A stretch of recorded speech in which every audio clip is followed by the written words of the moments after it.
Hello guys, in today's video I'm going to show you how to fix Roblox lag problem easy and quick. First, click here and type background apps.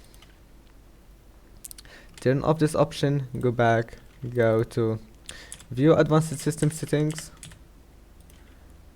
go to performance settings, adjust for best performance, click apply and OK, or you can enable these three options and then you wouldn't see the difference between it, so just click apply and OK. And after that, click here and type here system configuration, and after that wait. Now once you're here, go to services and then hide all Microsoft services.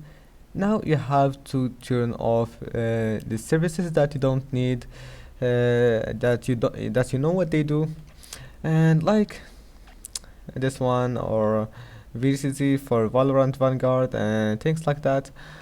And if you don't know what you're doing, just go back, don't touch it.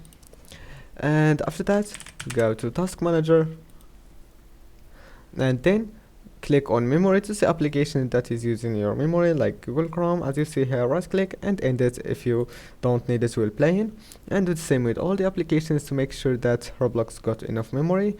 And that's it. I hope that can help you. Don't forget to like, subscribe. See you in the next video.